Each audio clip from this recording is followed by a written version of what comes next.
no.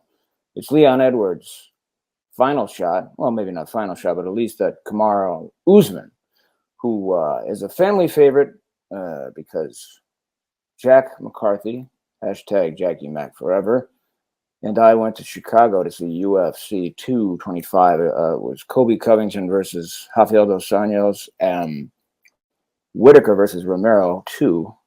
We still don't know really who won that fight. Anyhow, we met Kamaru Usman, who was there to watch, and he couldn't have been nicer, classier, more gracious and giving with his time to Jack, who at the time was, I want to say, maybe 15.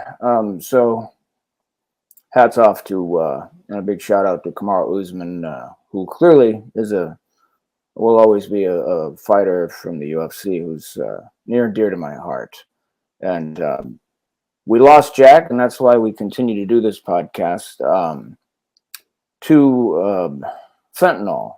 Jack McCarthy, victim of drug-induced homicide. That's right.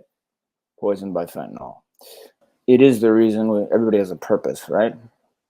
And our purpose is to get that word out while doing what Jack loved most, which is talking about mixed martial arts and things that matter in art. And to do that, of course, I've got to bring in my two favorite guys in the world, the Bruce brothers from the West Coast. All right, let's bring them in. It's Nate and Jake, or perhaps it could be, for all I know, it might actually be who knows? Don Jonaher showing up this week. I don't know. Yeah. Coming on strong today. Coming on strong today. That was nice. I like that. Who we got here? Whew, that's me. Oh, you're gonna. That's me. Really? Yeah. God, I'm beautiful. All right. Look at Nate. He just smiles at me. And never lacks for confidence. Hey, not to veer away from UFC stuff right off the get, but Nate, that beard is looking thick. Well, yeah, I've been trying. It's been a real work in progress. You look like a 38 years. A hipster Paul Bunyan right now. I feel like you're gonna make me an awesome espresso and then go chop some wood for us. It's pretty awesome. Very possible. That is. You know what's crazy about that is that's like there's no chance that I could do that, but there's a great chance that Nate could do that for you. Right? Yeah, actually, he makes a mean French press. I'll give him that. I'll give him that. I could use one about now. You could, yeah. If I could mainline that shit, it would be better. So yeah, I hear butt chugging's the way to do it, really. Oh God! And here we go, folks. Straight into the anal part of our episode. It's my favorite segment, to be honest. It is. It's always because I'd like to leave it behind us. Stay tuned for the next episode. Videos get added. Oh boy! And so I want to, before we get into the facts and figures, I do have a rant to go on, and it's not about Ali Abdiaziz being a cunt, right? You know, I wonder if it's the same rant I want to have because I've been waiting, so I'm excited for this. All right. Well, I've never been a big fan of Luke Rockhold, and the reason is not because he's not a good fighter. He is. He's a great fighter, right? But he's such a dick for somebody who has like I don't know. Maybe some people just don't appreciate what they have. But here's a guy who was born a lucky sperm. Is a good-looking man. Matter of fact, he's modeled before. He has been a champion, so he's chased his dream. God gave him athletic ability on like 99.9% of the rest of the world. He's top tier, right? And the guy's what, 6'3"?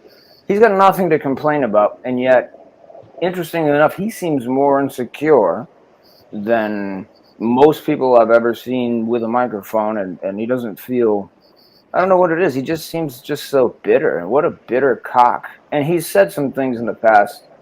He just seems like an envious guy, and it's like, it just shows me that you don't, no matter what you have, if you're not grateful, do your gratitude lists every day, 3 of them. If you're not grateful, you kind of lose yourself, and I think he's lost himself. Do you know how many people texted me, called me, FaceTime me after Bisping knocked him out, going, I love it, fuck Rockhold.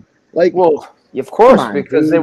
Get out of town. because Rockhold was such a cocky dick in the press conference. And why would you if you're? It tells me that Luke Rockhold is not the sharpest tool in the shed because he tried to go match wits with Bisbane. No, Yeah, good luck. no fucking way. Bisbane is top 3 of all time of shit talkers. He knocks him out dead nuts at 4:12. You better still be awake, old man, because I'm calling your ass. Me? Yeah, I'll be awake. You think I've never missed a UFC card. It's 5:30 no right what. now. I'm surprised you're not at the Golden Corral with your fucking AARP card getting a $6.99 buffet. What are you talking about? What?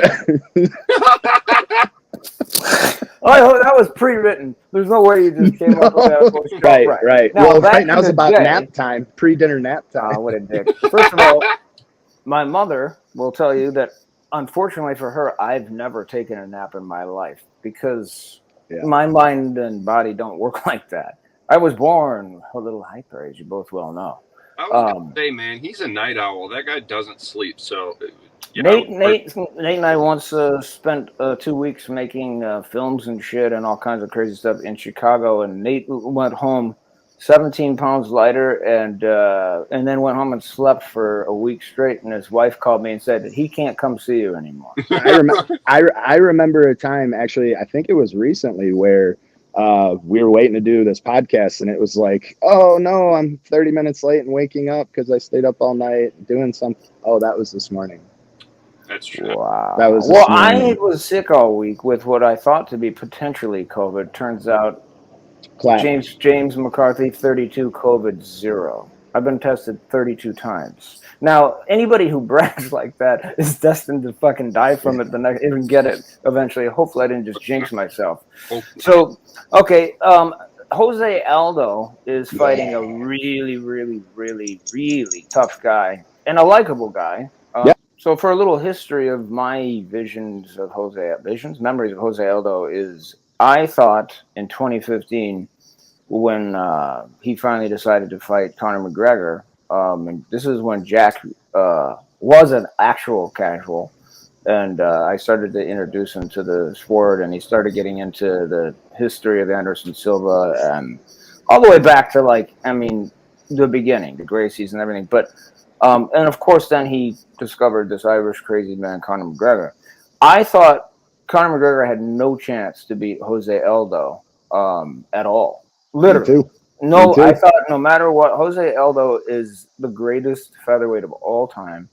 I just don't see how McGregor does it. Even though he had a flashy sort of karate, capoeira, bizarre style and like really weird angles, I thought Jose Aldo was going to kick his legs in and then choke him out.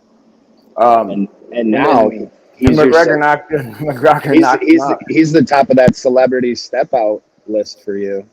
Yeah. Right. Well, if I'm to be honest here, for full transparency, this shirt was designed by Conor McGregor. It's August McGregor wear. So yeah. Nice. But then McGregor knocked him out in 13 seconds, and Jack and I went crazy, and that was the beginning of Jack's deep delve into the mixed martial arts. And then he got to a point where he knew more than I did. He could out wrestle me and all that. We know that story. Jack and I have fantastic sparring matches. No striking, but wrestling and a little bit of jiu-jitsu. So much fun. Oh my God. It's the best workout ever because you're just throwing you around. He does. He ragdolls me. Because I'm king of the casuals, Get your fucking fingers in. What is this shit? I mean, it's always this shit. Casuals, because I'm the casual guy. The king of the casuals, the casual guy. The king of the casuals, the casual guy. King of the casuals, the casual guy.